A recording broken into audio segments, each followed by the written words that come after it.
Hey folks, we are going to continue our development of In Command Mass Combat, In Command of Army Guilds and Kingdoms.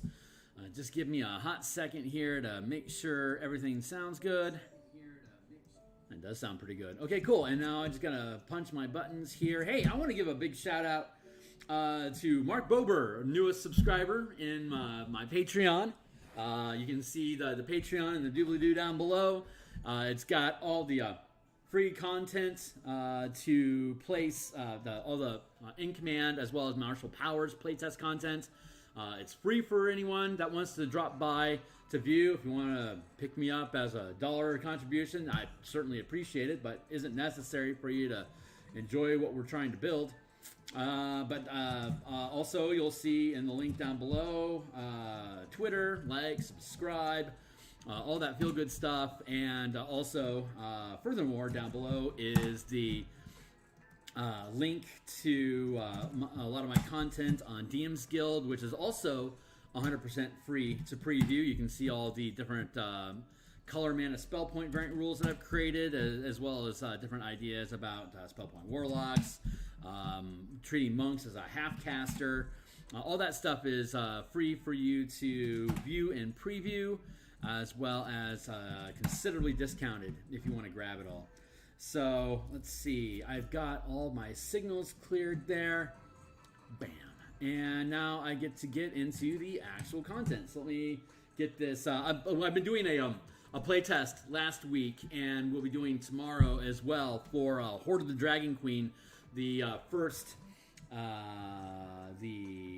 chapter, Greenest in Flames, where your first level characters trying to rescue villagers from a city that's under attack by a CR 14 dragon and about roughly 900 enemies in an army, and it's just your first level characters and a fort with 40 ill-equipped and inexperienced town guard trying to keep this village of roughly 250 adults and probably equal number of kids from being ransacked and pillaged by this cult of the dragon in Faerun. But that's been a fun process. So keep an eye out for that. We're going to include that content with the In Command document when it publishes, as just one of many examples of how you can actually have mass combat integrated into your D&D game. Horde of the Dragon Queen, Storm King's Thunder, and especially Descent into Avernus. Those are 3 campaigns that are published by Wizards of the Coast that can be restructured so that all the tools and all the role-playing options that are actually created inside of those adventures can be properly utilized with your characters as being in command of villagers, or in command of the cloud the cloud castle that the Storm King has, as well as taking the forces of Hell or even Baldur's Gate and take them up against Azariel or any of the demon princes, and basically lay down the law inside of Avernus. So we'll eventually have that content. We'll also have caveat permission from DMsGuild for us to build In Command restructuring for the Test of the Warlords, the original BECMI companion level 12 and above. Yeah, I think it was level 12 or above. I'll have to look at it. But anyway, I have conditional permission to convert that very old 1980s document into this In Command system that will, these things will all be bundled with or just included with In Command when they're done. But it's going to take time. So if you're liking the process, come along. Today we're continuing our effort to convert the spells from the various official source content that's been published by Wizards, converting them into the In Command system. So we are going to flip over here and start at the back end. Before I get up and running, just want to remind everyone again to please like, subscribe, and yada yada to stay on board with us and see how the creation process goes. Once all the development effort is done, and Ukulele Bard, my partner in crime in writing this thing, goes through the trim throughs and then handed off to Adam Hancock for editing. we'll be able to have it passed back to me, and from then on forward, we'll be doing the layouts here as well as all the artwork build for finalizing the piece we're publishing. So we are doing a front end. This is how we think about building a book, going through the entire process of building out all the components to it, some of the writing that goes involved with it, which is pretty boring to watch, but it's part of the process, so you can see that walkthrough, handoff, pass back from edits, complete, ready to go, raw text, convert it all into page layout, page dressing, find the holes in the content where we need maps, which will build tables, which will build charts, which will build, and then whatever space is left over, fill up with original illustrations that I will build here through Photoshop here with you, so you can see the entire process front to end and how you build a 100 some odd page book and then publish it to DMsGuild. So would love to have you guys on board with me, follow along, sing a song. Let's see, we are working from the back end first. We worked front and back, now we're going back end first. We got, it's 12:50. I'm going to set a timer on my phone here for 20 minutes so that we can pace things through and fire. Cool, so we are up and running. I'm going to take a sip of water. You are welcome to ask any questions in the comments below or here on live chat with me. Feel free to reach out to me in Twitter or ping me on Patreon, where all this content is posted free for you to look at. This content here specifically is still in development, so it's not part of the playtest yet, but once I get finished going through these spells, it will also be added to the content. So he has arrived. Hey, Onetico, man, what up? Let's see. And again, another shout out to Bober for being my newest subscriber on Patreon. I really appreciate you, man. You've been here from front end with me, and you're a great friend. So thank you. Anyone else, check it out. Free content. Enjoy. Let's see. We are looking at 9th level spells. We want to step into the next spell that I want to look at is Illusory Dragon, just to see if there's any components to Illusory Dragon that we can sensibly include into the system. Oh, it goes alphabetically. So animal shapes should absolutely be on this list. So let's take a look at aminal shapes. Aminal shapes. 8th level, 24-hour duration. Requires concentration. 1 action to cast. 30-foot range area. Components to VS. Damage effect equals shape change. So, your magic turns others into beasts. Choose any number of willing creatures that you can see within range, which is 30 feet. So, if you're talking about range of 30 feet, that's roughly 90 feet, which using a command system is basically a 10 by 10 square. So, the animal shaped spell can convert as many allies as can fit within a 10 by 10 square into beasts with a challenge rating of 4 or below. Or subsequent turns, you can use your action to further transform affected creatures into new forms. So if we are 8th level, that's going to put us at 15th level, which, let's see if there's an upcast. The target's gear melds into their new forms. Target's bloody blah. The transformation lasts for the duration for each target or until the target drops below 0. You can choose a different form for each target. A target's game statistics are replaced by the statistics of the chosen beasts, though the target retains its alignment and intelligence, wisdom, charisma, blah, blah, blah. Target assumes the hit points of the new forms, and when it reverts to its normal form, it returns to the number of hit points it had before its transformation. If it reverts as a result of dropping to 0 hit points, any excess damage carries over to its natural form. As long as the excess damage doesn't reduce the creature's form to 0, it isn't knocked unconscious. The creature is limited in actions it can perform by the nature of its new form, and it can't speak or cast spells. So, we are going to look at the area of this and then contemplate our next move. So, what's Hornado got to say, yo? Let me adjust so I can see the full text here and here. What you got to say, yo? Remind me of this. I actually once wrote a low-level spell meant to act as a first-tier equivalent of Illusory Dragon, but instead of a dragon with a breath attack, it's a soldier with a melee weapon conjured. Remind me of this. Yeah, that's very similar.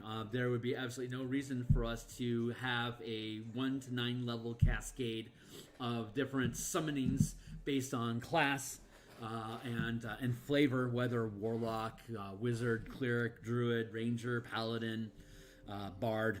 We can once we have all the scaffolding built for how to properly rank spellcasting for summoning and controlling allies, we can absolutely go back through as probably a pay what you want promo piece to kick out a slew of spells that basically drops into place.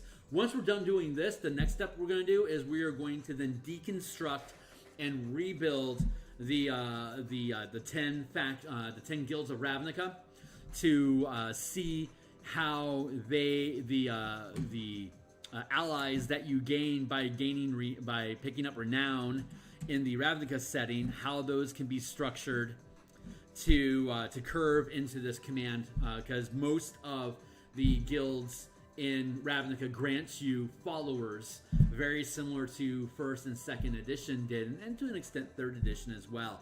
It bakes into the renown system of you getting followers. We could even go back when we're done to look at the old first edition rules to see how they provided allies and strongholds as you gained level to be able to curve the old school into 5th edition as well once this is built, and that actually would be a fun project. So, but let's go with animal shapes for now. We know that animal shapes, it's 8th level, area equals 10 by 10 square. Let's see where we are here. Let's go here real quick. Burp, burp. Yeah, we can take that. And then this was the rough map I made for the Greenest in Flames playtest that we've been doing. So here, I'm just going to borrow this for now. Okay, so got our pen. If we're looking at a 30-foot area and your character is theoretically medium size, looking at what, 1, 2, 3, 4, 5, 6, 7, 8, 9, 10. 1, 2, 3, 4, 5, 6, 7, 8, 9, 10. Here. So your character's roughly here. 1, 2, 3, 4, 5. 1, 2, 3, 4. Yeah, that's good enough. We can drop it in there. So that means that you've got basically 100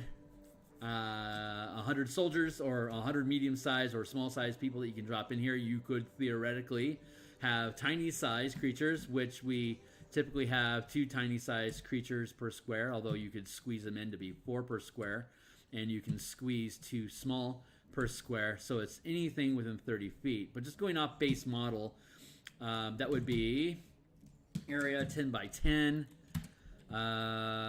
Medium, that would be large size creatures are 2 by 2s.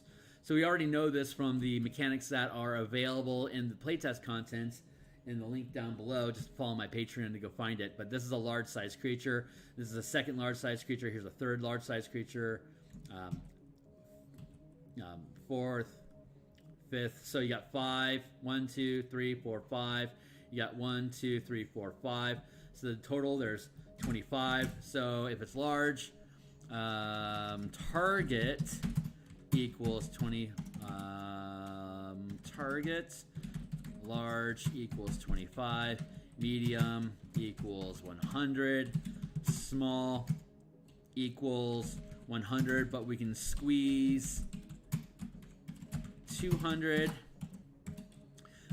Tiny is equals 100, but we can squeeze 400. Let's go with huge equals, and then gargantuan equals. So if we are looking at huge in a, that's 1, that's 2, that's 3. So 3, 9, we can round up because there's some gap. We can go to 10. And if it's gargantuan, then it's a 4 by 4. This is just the thought process that we go through in this. So just so you see how the thinking happens here. 4 by 4. These are gargantuans. And then you got this gray zone here. 1, 2, 3, 4. Bump. That's 5, bump, bump, bump, bump, bump, bump. So you could theoretically fit in 6 gargantuan creatures into that area. So if you cast animal shapes, this is the target creature sizes. Target creature size max volume, essentially. So gargantuan 6, huge 10, large 25, medium 100. So when you cast this spell, if you have everyone crammed into you as close as possible, this is how many people you can affect. The maximum result equals to convert to CR4 beast, and we know from previous iteration here that the CR4, that should be a, there we go, CR4 is second rank. So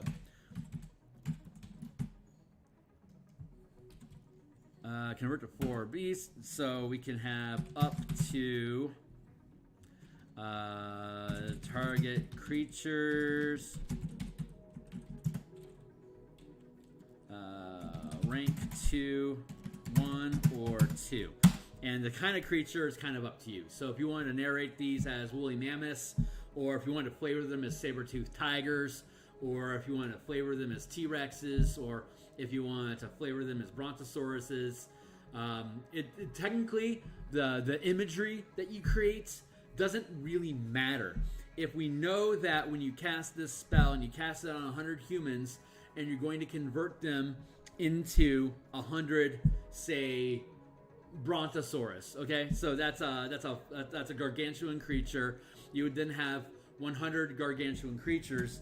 You now have to consider, well, I am 8th level spell is tier 4, and tier 4 can command a 1, 2, 3, 4, 5, 6, 7, 8 by 8 zone. And if you have a gargantuan creatures, then you would be able to control without having to worry about initiative 1, 2, 3, 4 by 1, 2, 3, 4. And obviously I did my math wrong here because 8 by 8 is, you're looking at an area basically like this. If you converted 100 humans into Brontosaurus in a normal dungeon, if you were riding on one of them, if you try to take these guys down into a dungeon with you, assuming you had hallways that are large enough to accommodate a gargantuan-sized creature, your character would be able to command 4 of them at a time because they're gargantuan size. But they're going to be limited to a CR4 or a second rank creature. So it'd be a rank 2, because the spell specifically says you can't exceed CR4, and we know from the scaling system that CR4 is a second rank creature.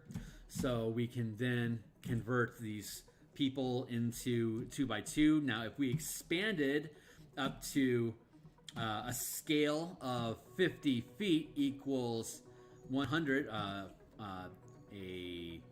5-foot square here equals 50 feet. So you got 50 feet, 50 feet, 50 feet, 50 feet, right? 50 feet, 50 feet, 50 feet. You can have 150 feet. If you're operating at the 50-foot scale, your command zone stays the same, 8 by 8, but it's now at a much larger scale. So each one of these squares here can have 4 Brontosaurus in them. So you got 1, 2, 3, 4. 1, 2, 3, 4 by 1, 2, 3, 4. 1, 2, 3, 4. 1, 2, 3, 4. That is going to be 16 times 4. 16 times 4 equals 64. So at this scale, you could have all those Brontosaurus. You could actually have 64 Brontosaurus operating as still second rank, but they would be doing second rank times 100 damage because we're at the 50-foot scale instead of the 5-foot scale. 10 times damage at the 50-foot scale, 100 times damage at the 500-foot scale. So we're looking at this up to large-sized creatures. Rank run 2. 4th rank equals 8th level spell equals 4th rank zone commander. 9th level spell equals 5th rank commander. And even though animal shapes can't be upcast to 9th level from 8th level, your command zone increases. So this goes from equals 4 Garg. It then converts to 6 Garg. 50-foot scale. I see a question there. I'll get to it in a second. 5-foot scale.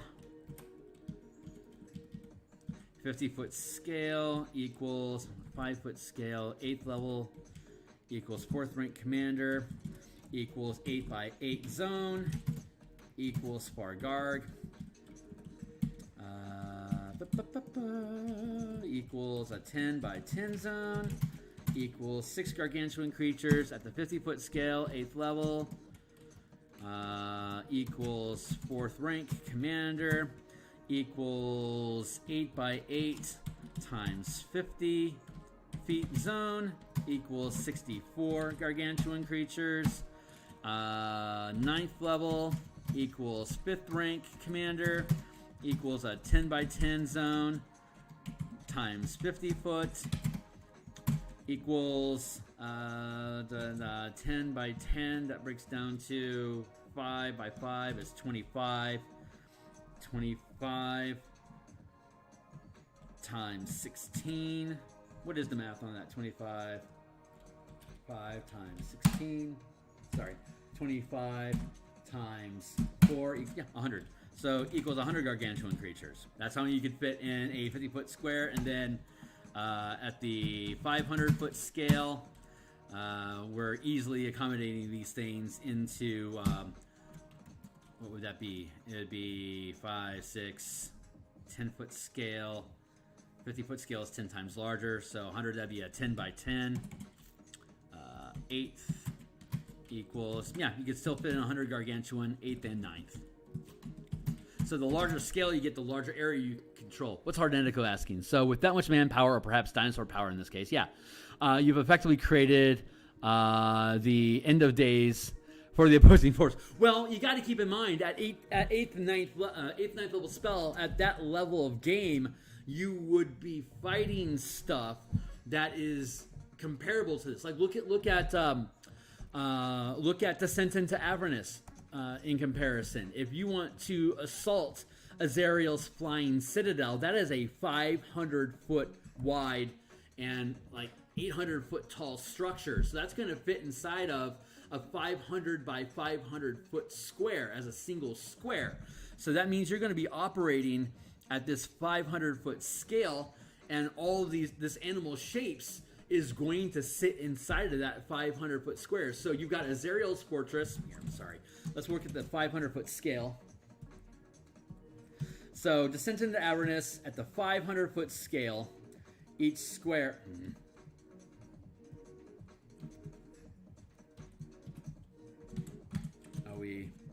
There we go. Thank you. So at the 500-foot scale, one square is 500 feet. Azrael's entire fortress fits inside this square. And you, with your gargantuan dinosaurs, converting 100, I don't know, people from Balduran, people from Baldur's Gate. They convert, you take 100 guys from Baldur's Gate, you turn them into, in this case, brontosauruses. You are now also only filling one 500-foot square with all those bodies. So it is a comparable size. These are matching, except that Azrael is operating as a fourth rank structure, or even fifth rank. We'll have to look at the math. But you are limited to CR4 creatures, which is only second rank. So you taking this up against Azrael's fortress, you are effectively operating at a much lower level because it's comparable. Your damage scales up times 100 damage, and hit points scale up by 1,000. So Azrael running a 4th level structure is 4 times 1,000 is basically a 4,000 hit point structure that you're attacking. Your gargantuan brontosaurus is only second rank, 2 times 1,000. It's only 2,000 hit points. So Azrael already has double the hit points as you do if you throw animal shapes at it. It would actually be much more effective for you to go to one of the demon princes and ask him to lend you an army of, instead, Meriliths. You want to have, say, 250 Meriliths.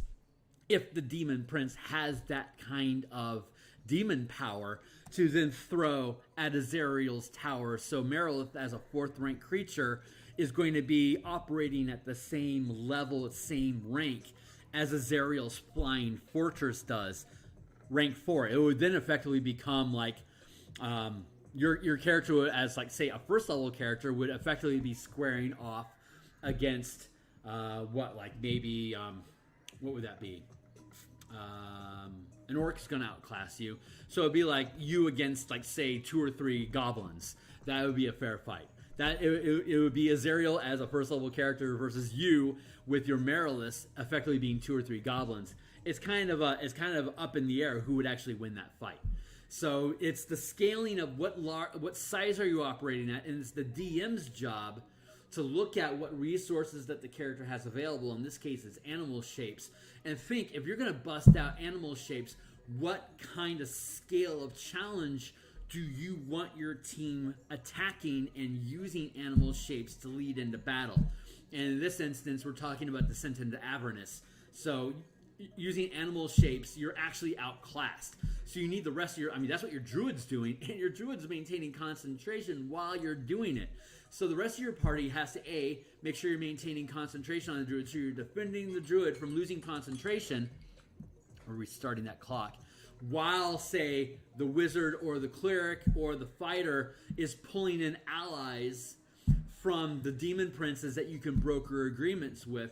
So if you can get all of your team running different 500-foot square armies against Azrael's fortress, it's now a 4-on-1 fight. And say, if you want to keep it comparable, since Animal Shapes is dealing with a CR2, or second-rank creatures, then if you have 4 teams at 2,000 each, you could actually have Azrael's 4,000 versus your team's 8,000. Your team is now outranking what Azrael has, so obviously that fortress is now flying above its own troop of, I'm going to conceal this. So you've got Azrael, here in the flying fortress, and maybe that fortress is commanding 3 squads at the 500-foot scale of dretches and lemurs or whatever it is that she's got kicking with her. And now you've got your team here, and here. It's actually a 4-on-4 at the 500-foot scale. It's even odds. And the level of commitment in the battle is the same as though you had, say, effectively 9th level characters that are going toe-to-toe with 4 other creatures that have equivalent hit point and damage capabilities that you do. It's actually kind of a tossed fight. So what's up? So this has got to be the most hilariously epic D&D logistics conversation I've ever been a part of. Hey, I'm glad to hear it. Loving the math given on here. But it's that simple.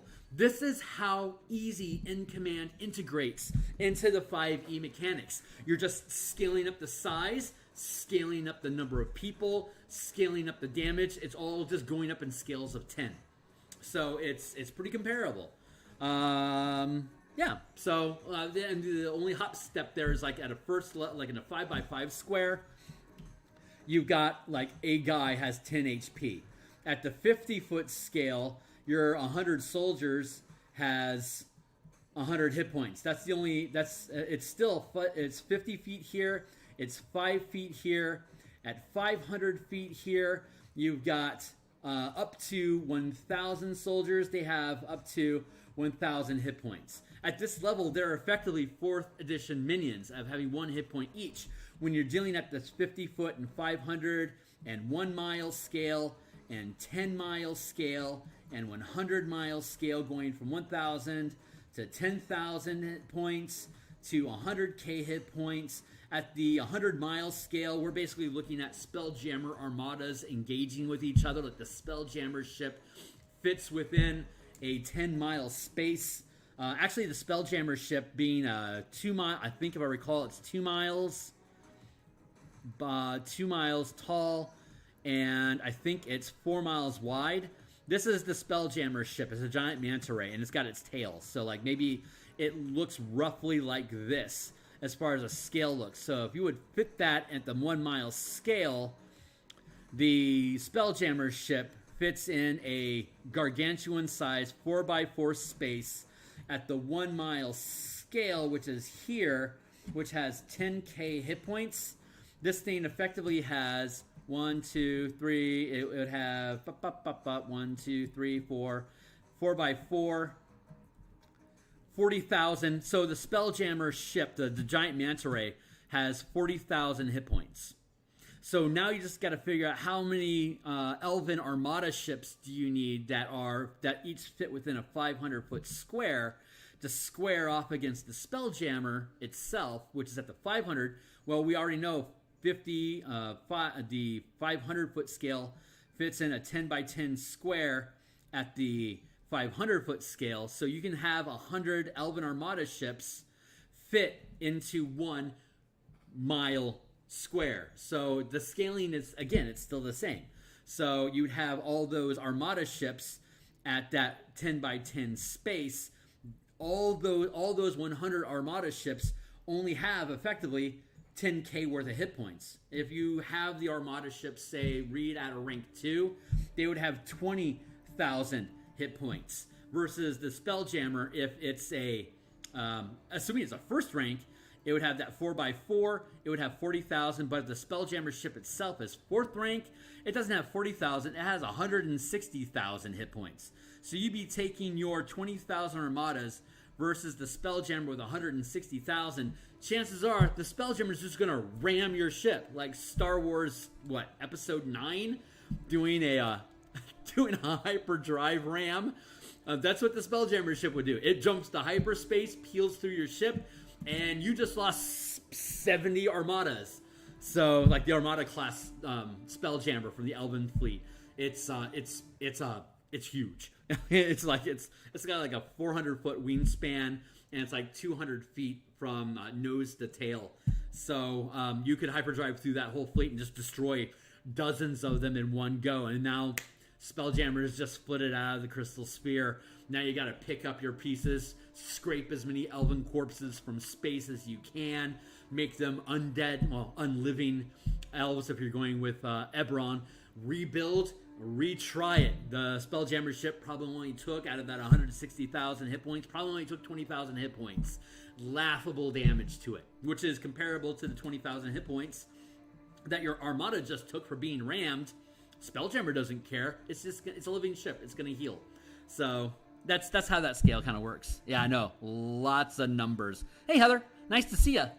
But yeah, that's how the D&D game system scales from 5 feet to 50 feet to 500 feet to 5,000 or 1 mile, 10 miles, 100 miles. So if you have like a small planetoid that's 10,000 miles across, and it is like what is it? Tartarus, I believe, is the plane that has like those giant cubes that drift through space and they ram into each other occasionally.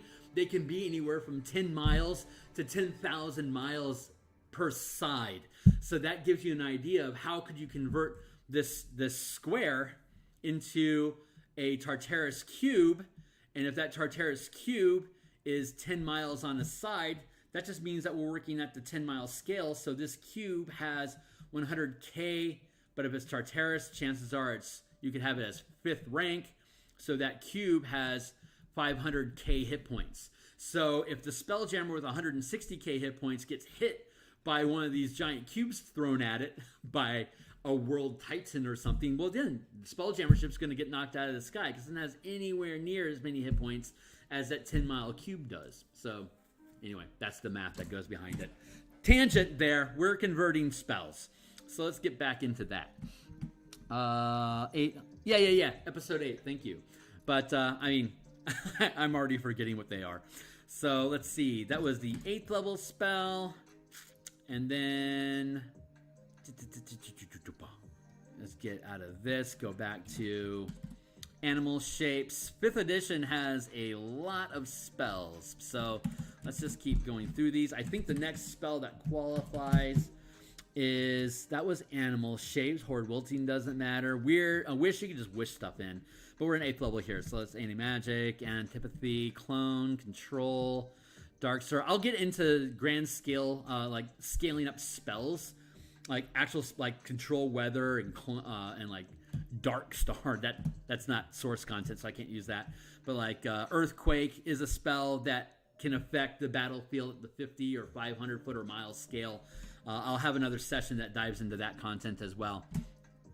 But we want to look at Clone.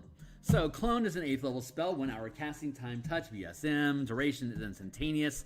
So let's see what it says. The spell grows an inert duplicate of a living creature as a safeguard against death. The clone forms inside the vessel using, maybe I'm thinking of simulacrum. Let's see if this thing comes to life or not. Vessel that uses spells casting and grows to full size after 120 days. You can also choose to have the clone be a younger version of the same creature. It remains inert and endures indefinitely as long as its vessel remains undisturbed. At any time after the clone matures, if the original creature dies, its soul transfers to the clone. So, clone, I was thinking of Simulacrum, which is a 7th level spell, which we might be able to get to today. So let's just keep moving forward.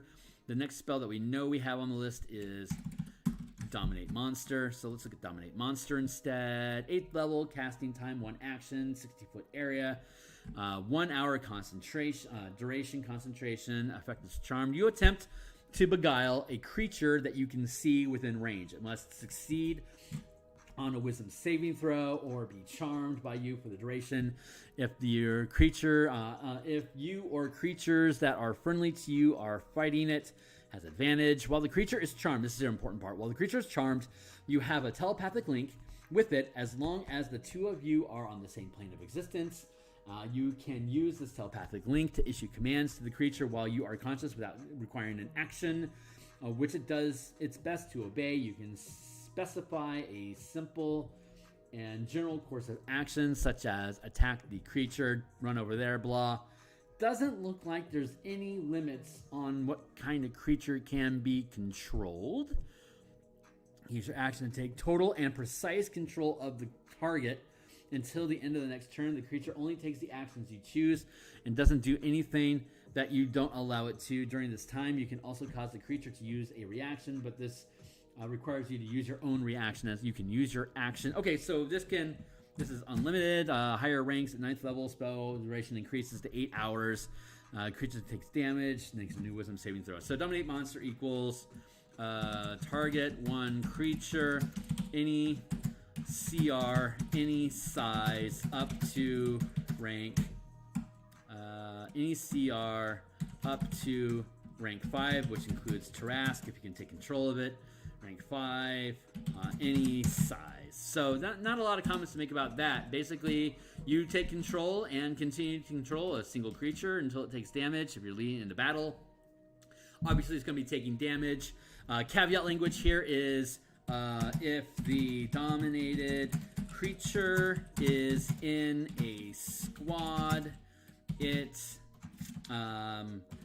doesn't take any damage unless specifically targeted, or the commander chooses to have the creature take damage to defend the full squad, equals trigger a saving throw to break free. So as long as you aren't letting that dominated creature inside of your squad specifically take damage, then you don't have to worry about losing control of it while you maintain concentration. So that's pretty straightforward. Let's see. Illusory Dragon. Let's keep going. See if there's anything else that pops up that's control or summoning. I don't know specifically if Illusory Dragon even qualifies, because I'm not familiar enough with the spell offhand to know. But I just threw it in there because I saw it and I want to make sure it was something I looked at to see if it would be affected. So, 8th level spell, 1 casting time, range of 120 feet, components somatic. Duration is 1 minute for concentration.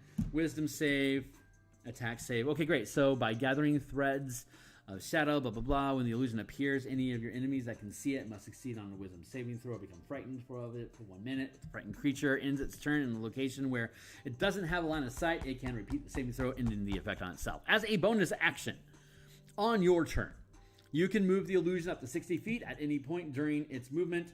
You can cause it to exhale a blast of energy in a 60-foot cone, originating from its space. When you create the dragon, choose a damage type, A, C, F, L, N, P. Each creature in the cone must make an intelligence saving throw, taking damage if it fails, or half if it succeeds. The illusion is tangible because of the shadow stuff used to create it, but attacks miss it automatically. It succeeds all saving throws, and it is immune to all damage and conditions. You create a creature that uses an action to examine the creature, can determine if it's an illusion by succeeding its intelligence check. If a creature discerns the illusion for what it is, the creature can see through it and has advantage on saving throws. Does it say the size of the creature? When the illusion appears, as a gathering spell duration with a shadow spell, you create a huge shadowy dragon. Great. So creates huge dragon, which is 3x3 space in zone. There is no upcasting, so let's go back to our map here and get rid of my squiggly squadge here. So we're looking at a 3x3 space, and it says it deals cone damage 76. We are trying to determine what the rank of this creature is, and since 76 is pretty low end for a breath weapon, we can use the spell itself. I'm going to look up real quick here on D&D Beyond. I'm going to flip open here. Let's look at Adult Red Dragon. Let's see what that does. Adult Red Dragon damage equals frame present, fire breath. See, that's 18d6 damage. So this is and it is size huge. Let's look at Young Red Dragon. In comparison, it's only large. Its damage is also 16d6 damage. What are you guys doing? Okay, so we're going to, that looks like its CR is 10, and looking at the table for CR, 10 equals 4th rank, but this thing is only dealing, if it's huge, it's 3x3, which means 2d6, a 6, a die of 6, so a rank 4 does a d4, this is d6, d8, d10, 5th rank does d12. A huge size creature would do 3x3, 3d12 damage, which is the same as 6d12. Rank 5, 8th level spell, so it can effectively clock in at a 4th rank. The illusion technically doesn't have any hit points, but if it mattered in this circumstance, deals 3d12, 76. It would deal. It's a huge size creature, so that'd be 3d12. Creature is that's what we should do. Creature dragon, 3x3 zone, deals 7d6 cone damage. 8th level equals rank 4 equals 3d10. 9th level spell equals rank 5 equals 3d12. The DM always has the option of using the damage listed in the description of the creature, or in this case, the spell. So you could opt into dealing 76 despite rank as the DM player option, but if you're rank 5, you could have it do 3d12. Character 17 plus equals 8th level spell equals car level 15 equals rank 4 equals 3d10. So in this instance, it would be optimal to just deal the base damage, dealing 76. So there's actually not much changes needed other than the Illusory Dragon is a 3x3 space. You could easily integrate the Illusory Dragon as either its own squad, roaming independently, obviously under your command because the action kind of involved. But it could roam independently as a 3x3 space, or if you wanted to integrate the Illusory Dragon into your squad, when we're looking at, say, again, at what is this? 1, 2, 3, 4, 5, 6, 7. 1, 2, 3, 4, 5, 6, 7, 8. By 1, 2, 3, 4, 5, 6, 7, 8. So if you're a 15th level character at 4th rank, if you were to have a squad filling this space, you're here, you could have your Illusory Dragon here, and then you've got all these other spaces that you still have available for you to add your squad into. And if we're dealing at the 50-foot scale, then this dragon would only sit, obviously, inside a very small segment of that. So that would eventually just round up to whatever rank the overall group is. So the Illusory Dragon can integrate in as low as 2nd rank. So actually, let's make a note of that. 76 despite rank. Dragon can integrate into a 2nd rank squad. Hit that again. Illusory Dragon. Let's check through the rest of our spells. So what'll end up happening is, like, when we actually this is just random notes and me just rambling, but when we actually code this into the book, it's going to be like Illusory Dragon creates 3x3 Shadow Dragon deals 7d6 cone damage as an action.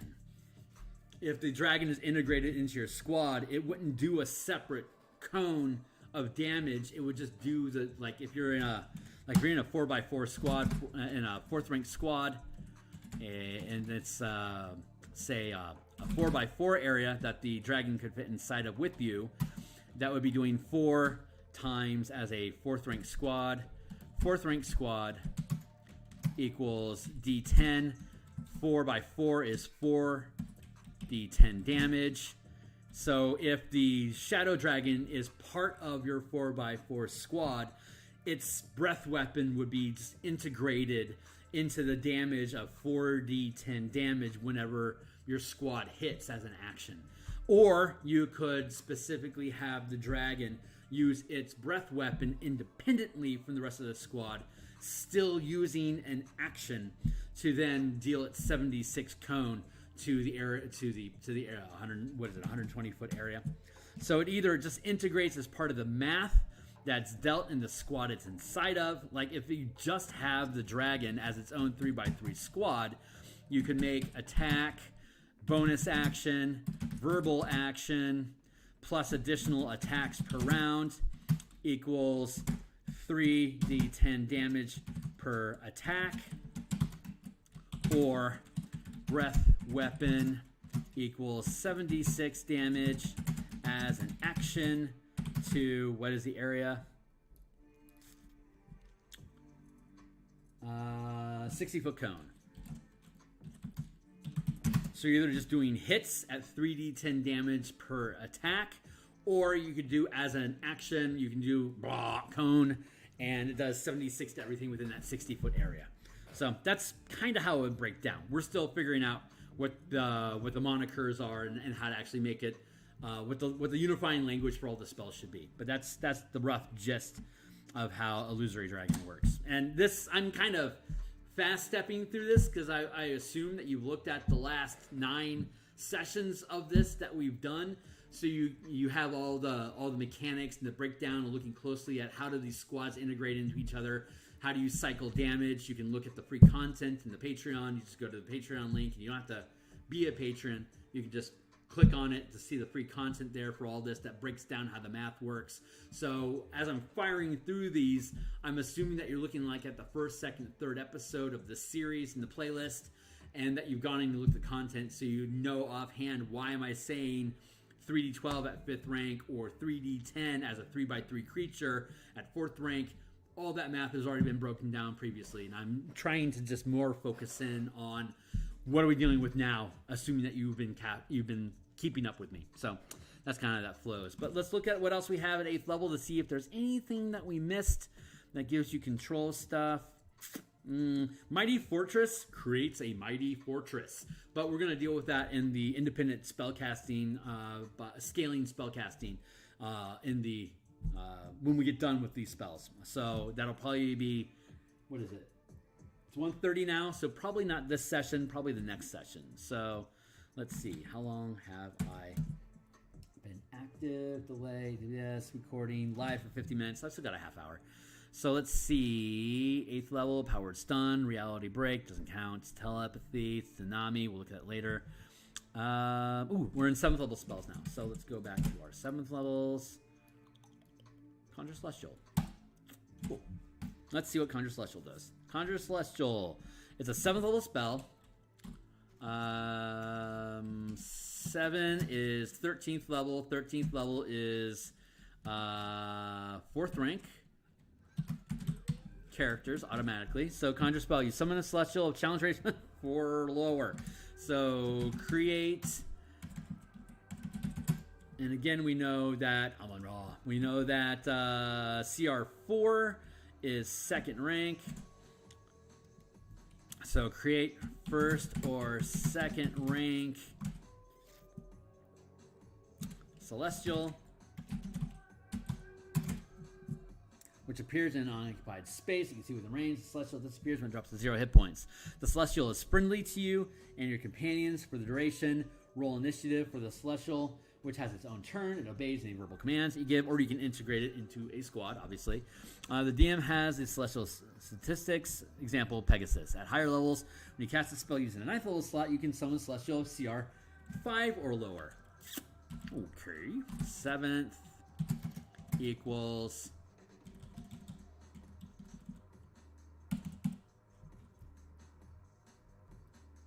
And so 9th level spells...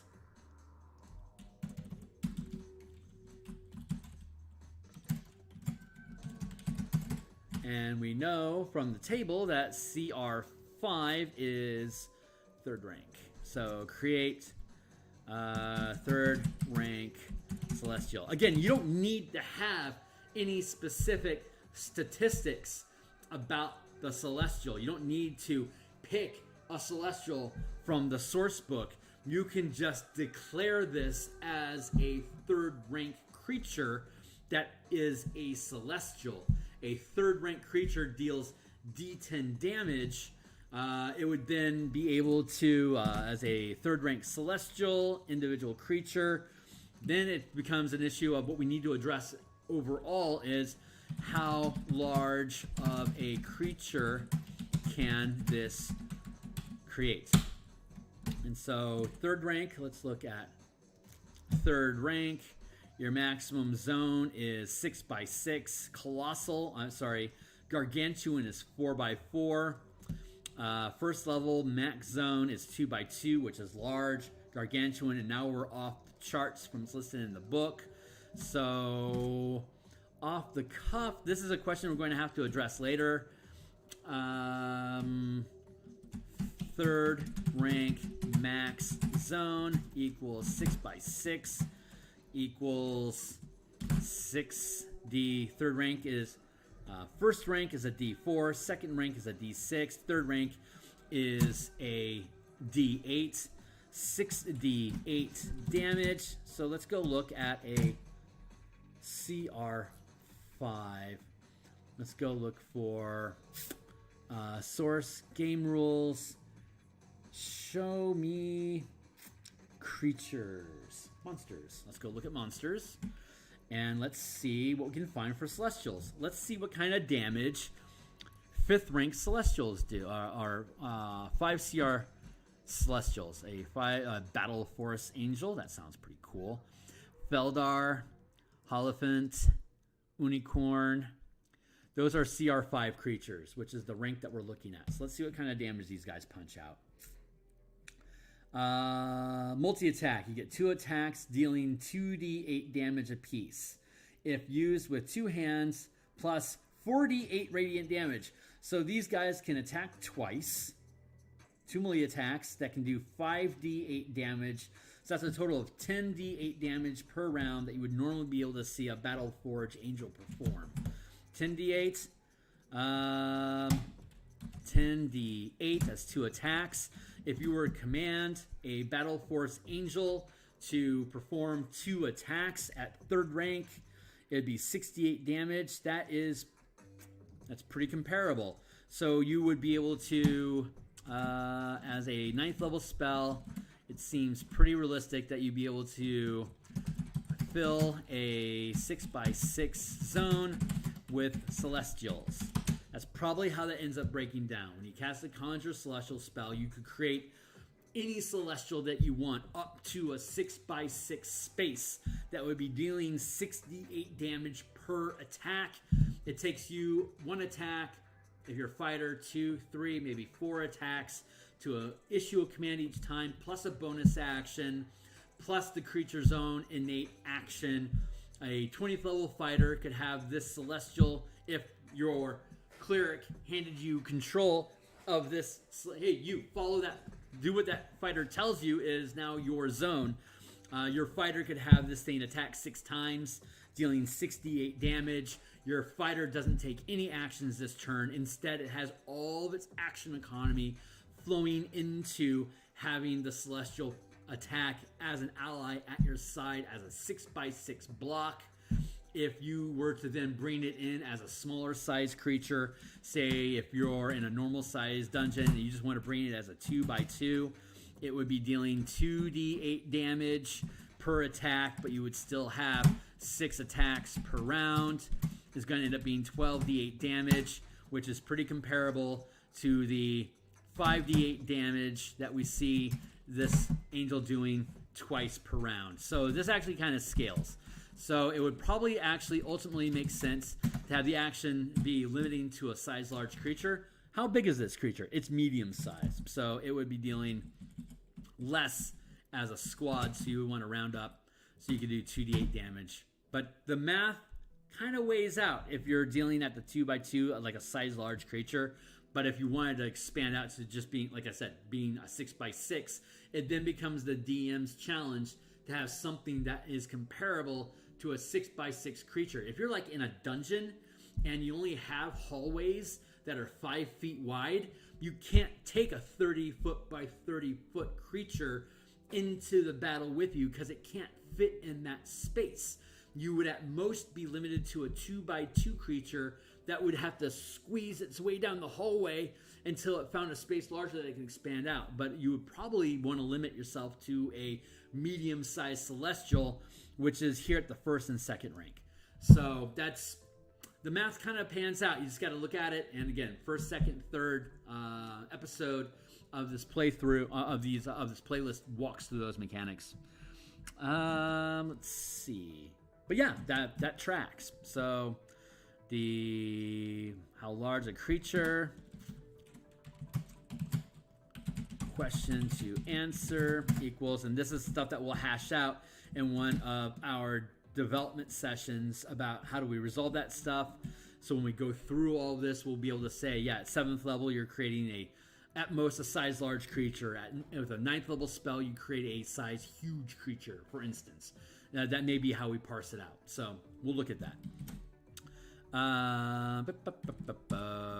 If this sounds disjointed and kind of all over the place, again, I assume that you have been caught up, but this is just talking about the rough numbers, mechanics of how these different creatures break down. So let's collapse that. What's this one? This is a Felidar, which is a large size creature, which would be operating at this at that scale. We were just looking. I'm not going to go back and flip through it all.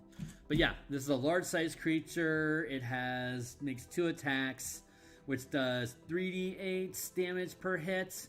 And let's see, it's 2 attacks, 1 bite, 1 claw. So 3d8 plus 3d6, 16, 18, 16. So that's effectively what the bonus is, 2d8, 5d8. Between the two of those, it's 5d8. Or if you want to round up to 3d8 per attack, that's going to scale with a 3x3 creature. So the Felidar is effectively a 3x3 rank 3 creature, which jives with here. That math lines up.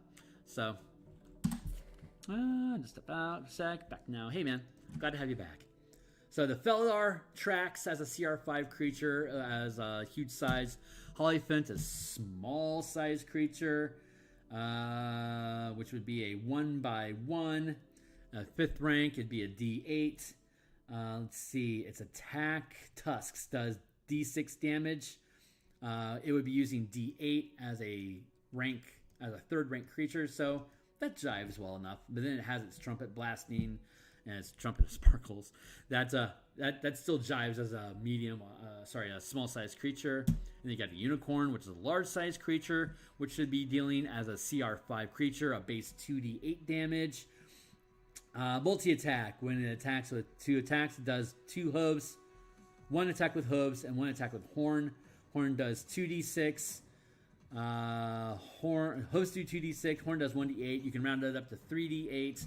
Plus the d8 equals 48. So 2 attacks does 48. 3rd rank creature, size large, 2x2. 2x2 equals 2 times rank d8. 2d8 damage. 2 attacks per round equals 48. This math lines up. So Unicorn is in compliance with this spell as a large size creature. So the math still lines up using the CR by rank, and then the rank deals the damage. So the math is still all lining up. I think that was the 4th session that we walked through that. So, but this math is remaining consistent with those earlier sessions that we were looking. So I'm pretty happy about that. So that deals with Conjure Celestial. Let's look at Create Magman now. Anything else? Nope.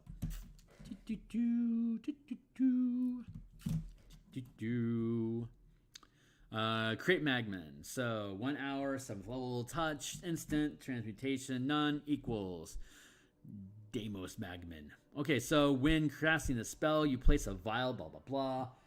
You then stitch up a doll, blah, blah, blah. At the end of the casting, you tap the doll with the crystal rod. Jeez, the descriptions here, who cares? Transforming it into a Magman, clothed in whatever cloth, whatever the doll was wearing. The type of Magman you choose by during the casting of the spell, seen as Appendix C, for different kinds of Magman and their statistics. So let's look at Deimos, Galvan, Hypnos equals. A Davin is a CR1. CR1. What's the time limit on this? It's instantaneous. Oh, it's permanent. Range, casting time, permanent. So you're permanently creating these creatures. CR1, CR3, and Hypnos is CR1. So we know from our table that CR1 is rank 1 and CR3 is rank 2. Rank 1 equals rank 2 equals rank 1.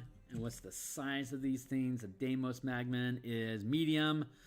Galvos is medium. Hypnos is medium. 1 by 1. But it's permanent, so that's a thing. 1 by 1. So equals CR1, 1 by 1 is a damage, a squad damage of 1d4. The Deimos deals, let's go visit it. The Galvan is CR3. So let's look at the Galvan. It a CR3 is second rank. Second rank does D6. The damage that this guy does is D6. Yeah, roughly the same. It's got a little nudger there, but it's roughly the same. +6, 1 attack. Magman makes 2 shocking touch attacks. So if you were to have it make an attack, and then you use your bonus action to attack, and then you use your action to have it attack a third time, it would be doing 3d6 damage this turn. Or it can just operate independently and make 2 attacks if you deem wanted to have them act independently. But if you were to pack in a whole crap load of Magans together, they are CR1. And if it's so, it'd be 1d6 damage, 1d4 damage, 1d4 damage. How does a Deimos look? Let's look at Deimos. Open link, next ping here. Action equals multi-attack, great sword. That's a lot more damage than what a CR1 medium-sized creature would offer as a squad. So if you wanted to have this operating independently, it would be dealing 2 attacks at 2d6, which you are totally welcome to command to do so. So damage by squad or source statistics. You always have that option depending on how the DM wants to play it and what you guys agreed to at your table. So, good enough for now. That tracks. Let's see, what's next? I know Simulacrum is next, which is going to basically create a duplicate of yourself. Draconic Transformation. With Roar, you draw the power of dragons, transform yourself, taking on draconic features. You gain the following benefits: blind sight, breath weapon, wings. You're not creating an ally, you're transforming yourself, so it doesn't matter. Firestorm, Force Cage, Magnificent, Mirage, Magnificent. Let's go with 4. We're looking for it. Alright, I've got another 20 minutes, then I'm done for today. So let's go to Prismatic, Project Image, No Effect, Regenerate, Resurrection, Reverse, Sequester, Simulacrum. It creates a duplicate of yourself, so Simulacrum equals create a duplicate of yourself. Simu rank equals your rank upon creation, and it's a 7th level spell, rank 4 plus. So it would be 4th rank. It's medium-sized U, so it would be doing a base damage of 4d10 damage. 1d10 damage as a medium-sized 4th rank creature, or it obviously, if you have spells, it also has spells, so you would instead defer to having it cast spells as its action. So that's pretty easy. We got a lot of spells left. So looks like it's going to take us a little while to get done with this content for the day. But let's just keep pushing through because we can. So let's go to 7th. Is there anything else that we missed from 7th level? Temple of the Gods. It's kind of the same as Mighty Fortress. We have that later. Arcane Gate pushes people through. Deal with that later. This is an AoE effect. We'll deal with that later when we get to actually breaking down spells. Bones of the Earth, breaking down spells. Right now we're just specifically looking for summons and controlling allies. So Conjure Fey, 6th level spell. Conjure Fey, here we are. Conjure Fey, 6th level equals you gain access to 6th level spell at 11th level if you're a full caster. So full caster, 11th level, 3rd rank. So this thing equals 3rd rank is the default when you're getting access to 6th level spells. So let's look at what the specific laser for Conjure Fey is. 1 minute casting time, 1 hour duration. Conjuration summoning. You summon a Fey creature up to CR 6 or lower. 6 equals CR6. CR6 is 2nd rank. Equals 2nd rank Fey. Let's see. As long as you want, higher levels. When you cast this spell using a 7th level slot or higher, the CR increases by 1 for each slot above 6. So 7, 8, 9 equals CR7 CR8, CR9 equals. When do we switch over to third rank? Third rank clicks over at 9. So third rank Fae.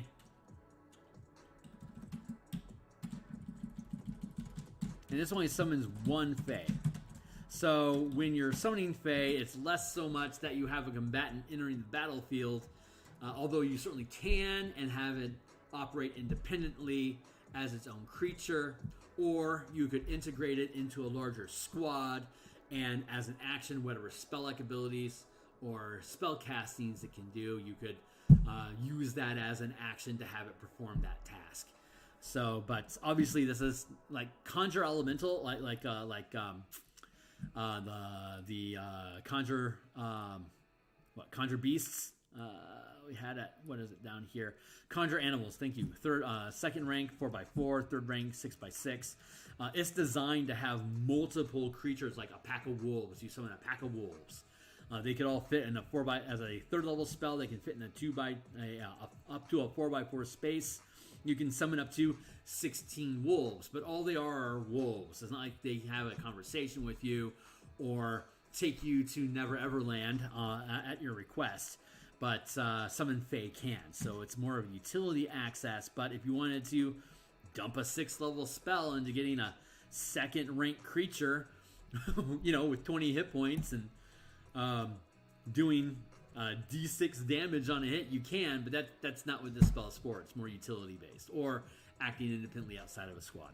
So when you're looking at, so probably what we're going to need to do is when we do this, is we're going to need to break things down to building squads or utility based. Like, is this creature built for utility, or is this creature built for creating bodies on the battlefield for a squad? Like the create Magman spell that we just looked at. Those are permanent. So when you create a Magman, you're basically creating a soldier that will follow your commands forever as long as they stay alive. So if you're doing downtime tasks over the course of like a month, you can build up a squad of 30, 40 some odd Magman. So now you've got a squad kicking with you of either first or second rank creatures that are willing to follow you in the battle without question. But you could do that as a conjure element, as a conjure animal spell, but you have to maintain concentration on that. So if your concentration is disrupted, they all just disappear immediately if you fail your concentration, while the Magman are permanent. Compare that to the summon, Conjure Face spell, which is you're specifically summoning an individual creature that you are summoning it for what it can do for you, not because it's a body on the board. So we're going to want to separate these things into, is this something that you want to integrate into a squad, or is this something you're going to have perform a specific task for you?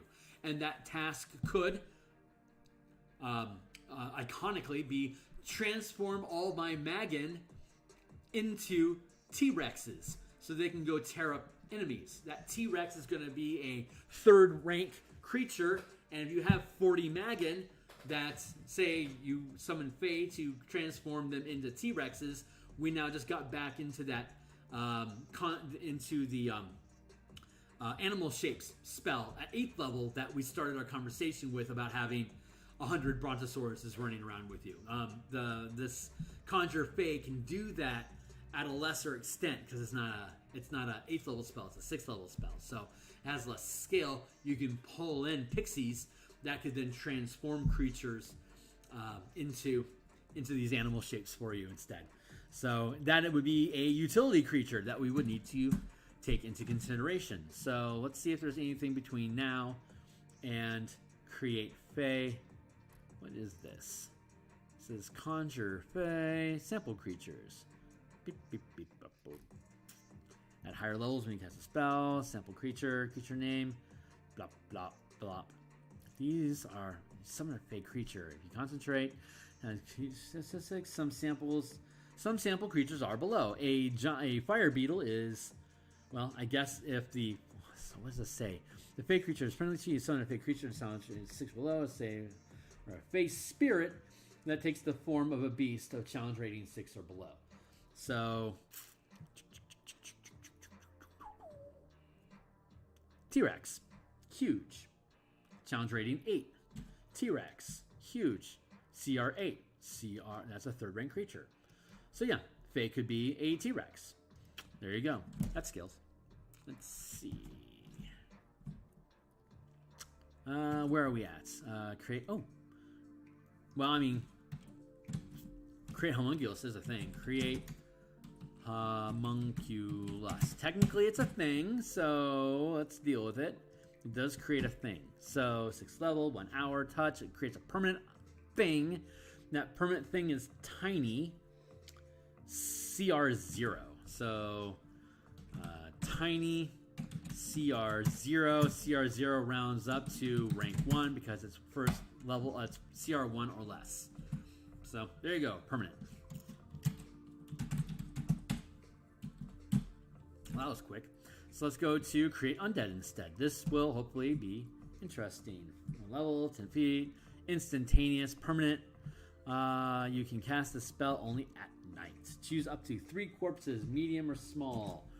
3, medium, or small. Each corpse becomes a ghoul. A ghoul is a CR1. 3 medium, ghoul equals CR1 equals 1st rank equals permanent. As a bonus action on each of your turns, you can mentally command any creature you animate with a spell if the creature is within 120 feet of you. Each of the command, you decide what action the creature will take and where it will move during its next turn, or you can issue a general command such as guard something. The creature is under your control for 24 hours, after which it stops obeying any commands you've given it, and it destroys everyone. So let's see. Higher levels, 7th level. So let's go to create undead. 6 equals, 7 equals, 8 equals, and then the top level is 9 equals. What does this do? When you cast a spell at 7th level or higher, you can animate and reassert control over 4 ghouls. When you cast a spell using 8th level, you can animate and reassert control over 5 ghouls. 4 ghoul. 5 ghoul. 2 ghast. 2 white. A ghast is CR2. A white is off the page. So let's go look at that real quick. White equals CR3. So both of those should be 2nd rank. 2 or 3, 2nd rank. And it says about creating those is or 2 ghasts or whites. 2 ghasts or whites equals CR2 equals CR2 equals 2nd rank equals 2nd rank.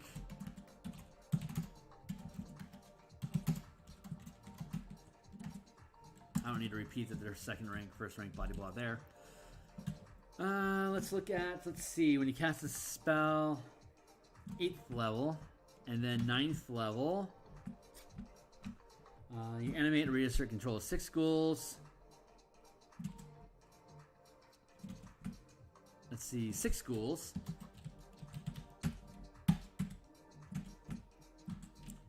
3 ghast, 3 white, or 2 mummies equals mummy. CR3 equals also 2nd rank. Obviously, mummies have like this poison touch and stuff, so those effects still stand. CR3 equals 2nd rank. The white still has its what does the white do to people? A white has life drain that still exists. Multi-attack with its attack still exists. So if you have a squad of whites, like if you spend a 9th level, like why would you spend a 9th level spell to get 3 whites? Because those 3 whites can deal life drain. the ghouls can cause paralysis, so can the ghasts. And if a ghast kills something, it would theoretically also create ghouls that you could then control. So you could have a squad of ghasts that then creates, and you therefore by proxy also control the squad of ghouls that those ghasts are creating. So that jives. That jives. Let's see. Mass suggestion. We might be able to get through 6. That would leave us with 5 and 4 for next time. I'm good with that. So let's go ahead and get through this content and then we'll call it a day. So let's go to, we think Mass Suggestion is the next spell that's going to come on tap, but let's see if there's anything else that pops up. No.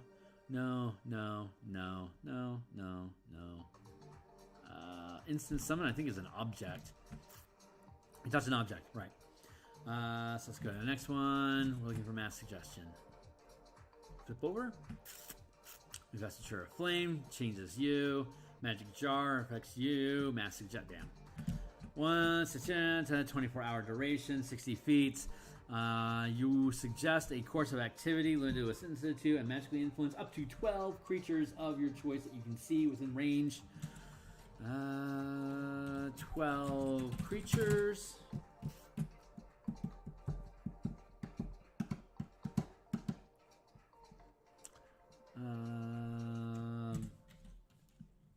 So 6 equals 12 creatures fits inside a 4x4 zone.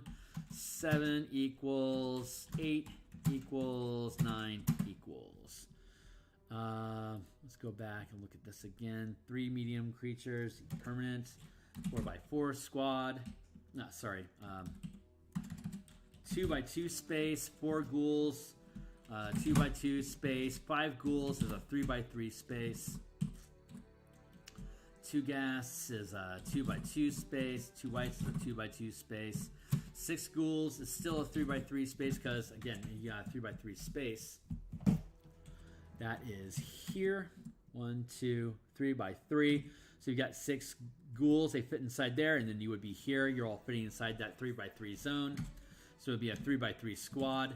A ghast is a CR2, so this base would be doing 3d6 damage per attack plus potential paralysis. That's how that would work. Let's see. How does the rest of this load out? 2x2, 6 ghouls is 3x3, 3 ghasts is 2. 2x2, 3 whites is 2x2, 2 mummies is also a 2x2.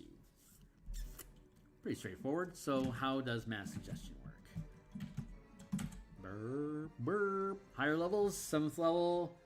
Oh, it's just a longer duration. Yeah. 12 creatures, any rank. Okay. So what does Planar Ally do? Let's see if there's anything else that pops up. Middle Prison, no. Move Earth, no. Auto Look, no. Auto, no. Planar Ally. 6th level, instantaneous, 10 minutes.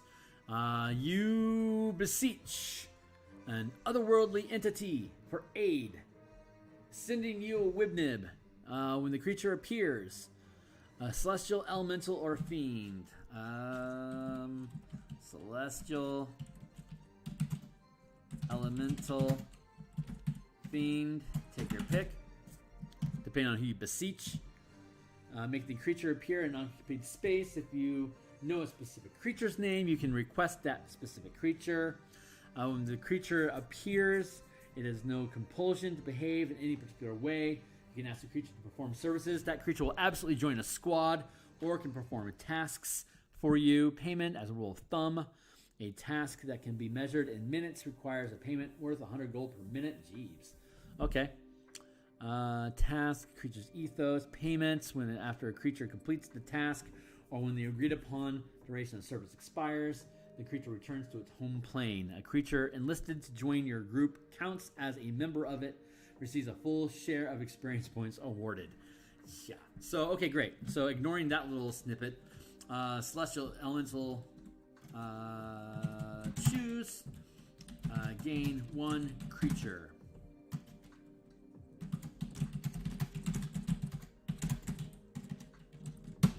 duration of task. Negotiated recruiting powerful ally. So there's mechanics that we have in the later section about recruiting creatures as a downtime task to put out efforts to recruit somebody. So what's the duration? 10-minute casting time. You wouldn't have to do this as a downtime task, but you certainly could. And you'll get a critter. Creature equals rank. Creature rank equals yours or less. Rank. 6th level spell. 3rd rank.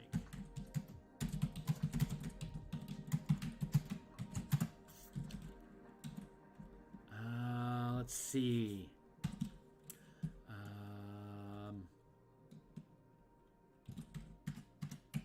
Your CR3 equals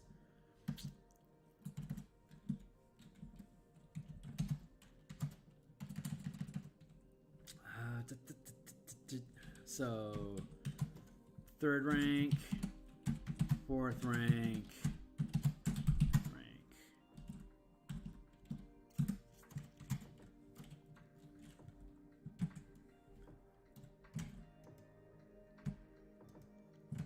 To 4, 5 to 8, 6th level comes online at 11th,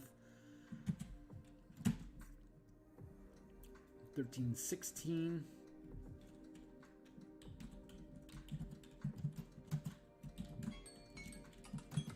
One more spell to go, 17 to 20. So we're going to do just one more spell, and then we'll be done for the day. So let's see, 3rd rank equals 9, 6th level. 4th rank equals 9 to 12th level. So like at 5th rank here, let's look at, for instance,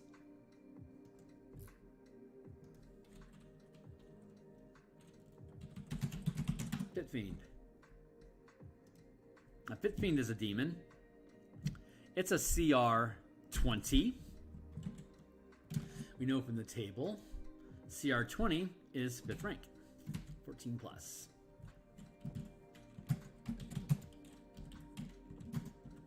Equals CR, what is that, 9 to 13? Yeah.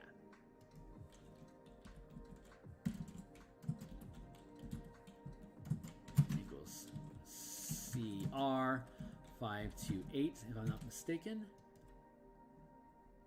Yeah, 5 to 8. So, if you wanted to get a pit, so like if you did cast Planar Ally and you beseeched a demon prince to send you a powerful ally, and you were level 17 to 20, even though you're only casting Planar Ally as a 6th level spell, it's appropriate for your character's rank to get a CR 14 plus. So like in the instance where we're talking about Descent into Avernus versus Azariel, if we're say 14th level, it would be inappropriate for the DM to give you a Pit Fiend to be an ally in your battle. However, let's go to Marilith. Let's look at what the CR of Marilith is. That might be borderline. Marilith. Let's see what happens here. I might have to drop down to Rock. We'll see. What a warrior. CR 16, so it's still going to be too high. Let's look at a Rock. Rock is a CR 6. So CR 6 would be appropriate for 3rd rank. So if you were to cast this at like 11th level as, there you go, Azariel. If you're in Descent into Avernus and you were to cast Planar Ally and you beseeched one of the demon princes to send you an ally, then they would probably send you a Rock, which isn't too useful on its own. But if you compounded it into a ritual that was like, you're promising the demon prince Azariel's flagship, if you get it, then instead of sending a Rock, they may send you 100 Rocks for you to then have an aerial attack against Azariel's fortress, fighting all the demons that are crawling around the top and inside of it. that might be appropriate. We'll figure that scaling when we get into building out the Descent into Avernus conversion in command of Descent into Avernus. But we're on our last spell. I think we're on the last spell. Primordial Ward, no. Scattered War, Soul Cage, no. Summon Fiend. I think that's the last one we're dealing with in the world, and then we'll call it quits for the day and pick up again next week. You call forth a Fiendish Spirit. It manifests in an unoccupied space. Fiendish Spirit, large. 1 large fiend. CR proficiency equal. Challenge proficiency bonus equal your bonus. So let's see. The creature is an ally. Demon Yogles. Let's see. The corporeal form uses the Fiendish Spirit stat block. Choose Demon, Devil, or Yugoloth. The creature resembles a fiend of the chosen form of the chosen type, which determines certain traits in its stat block. The creature disappears when it drops to 0 hit points. The creature is an ally to you and your companions. In combat, the creature shares your initiative count, but it takes its turn immediately after yours. It obeys your verbal commands. No action required by you. If you don't issue any command, it takes a dodge action. If you cast the spell using a spell slot at 7th level or higher, use the higher level whenever the spell level appears in the stat block below. So let's see. Death Throes, Demon only. Devil's Sight, Devil only. What about Yugoloth? What does Yugoloth get? Claws, Yugoloth only. Hurl Flame, Devil only. Bite, Devil only. So challenge, proficiency bonus equal to your bonus. Really? Large Fiend. Yugoloth. Choose Demon, Devil, or Yugoloth. Okay, well, that's just flavor text.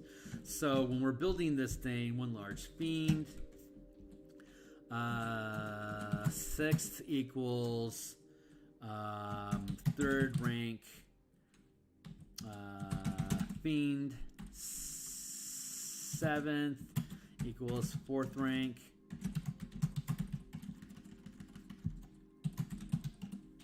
8th equals also 4th rank, because 8th level spells, you gain them at 15th level. And then 9th rank equals 5th rank, because 9th level requires 17th level casting.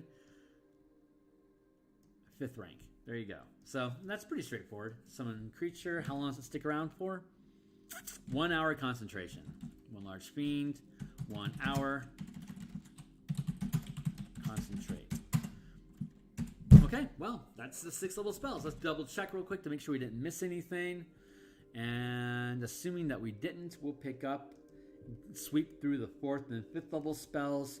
Once we finish sweeping through all these spells, we will then be able to look at the unifying factors of how many creatures are created, what is the CR or rank of the creatures that are created, what are the common through lines, how many of these creatures or what kind of a squad can you create. Like we may get to a point where, like, when you summon Fiend, there's also the summon lesser fiends, which lets you summon a pile of creatures, and then it scales up to from like 3rd level, I think 4th level, up to 9th level.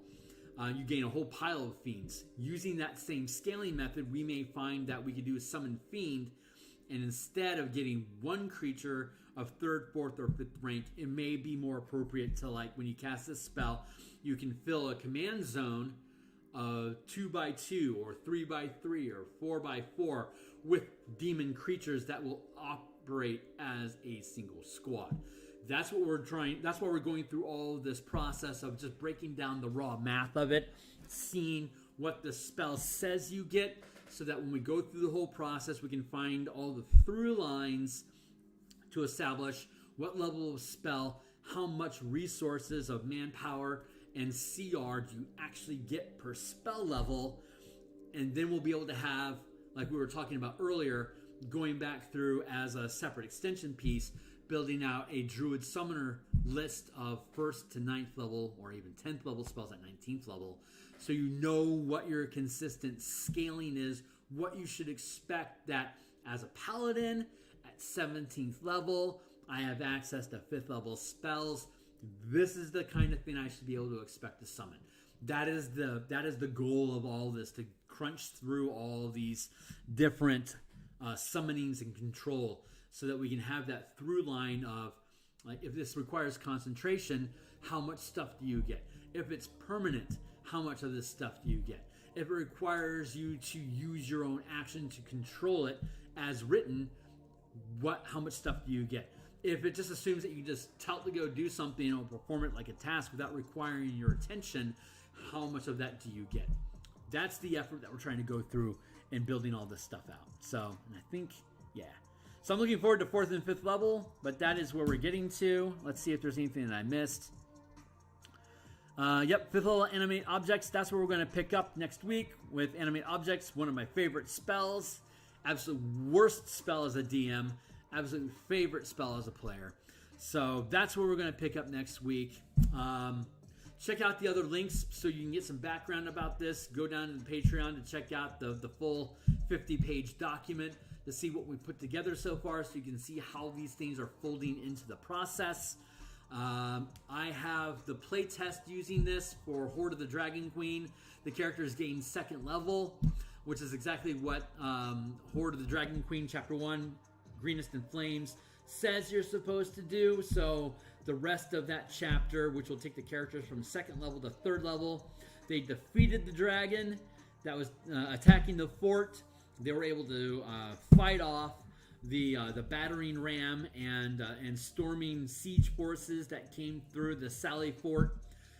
We are now going to have them go out, actively collect villagers, rally the team together, bring some of the fortress's soldiers out of the fort to help back up the characters as a squad as you start sweeping through the village, so that you can start punching the enemy in the face. Now that they've lost their dragon aerial support, they're demoralized, so it's going to be easier and easier for you to chase them out of town as you take on the mill, as you take on the Weejoss Temple, free the villagers from both of those locations, and then you can take on the village square to clear the enemy army's command post. And once you're able to break the army's command post, that's going to cause them to rout. They'll clear out of town, assuming the characters don't get killed, though they could. If they're successful, then you've completed the 1st chapter. They'll get 3rd level, and then we can look at 2nd chapter and see how we could use In Command for further going on the offensive to attack the Cult of the Dragon. And by the time you get up to 12th, 13th level, we're looking at how many people, what's built inside of the adventure already that we could then take to rally our allies together to go fight Tiamat toe-to-toe with her dragon allies, her cultist minions, and the forces you were able to gather up from the area around. Not sure where it's going to go. Don't know what else we're going to see. We're just approaching this on a chapter-by-chapter basis to see what resources are presented inside of the game, to see if it makes sense that you stay at individual characters, doing an insertion sort of adventure, commando style, or if you have a small squad with you, maybe operating at the 5-foot scale, taking in 5 or 15 maybe heroes with you into your team to maybe fight a fort or something, or if we're going to operate at a larger scale at the 50-foot or the 500-foot scale, where you're taking on the Dragon Cult en masse. So that's where this is all going. That's the whole reason why we're doing this project, so you can take all these D&D adventures that are published by Wizards of the Coast, and instead of having them, your characters running around trying to figure out how are we supposed to fight all this, what shenanigans do we need to come up with to figure out how we're going to survive, instead turn the adventure on its head, take command of the allies that you're building from chapter to chapter, and go punch gods in the face. So like, subscribe, all this stuff on my Patreon is free for you to look at. Just hook up if you want. We'd love to have you. Check out my Twitter. That's where I'll post when I'm live. Thanks to Bober, my newest Patreon supporter this week. Thank you, Hornetico. Thank you, Heather, for showing up. You guys are great. I'm really glad to have you both in my corner. And shout out to all the Discords and the Twitter feed. I'm out, and I will see you guys on Monday, where we will continue our conversation about martial powers. And we'll be looking through sustained abilities for the martial powers on Monday. And we'll be continuing 4th and 5th level here for In Command next Friday. So see you when I get to. Later.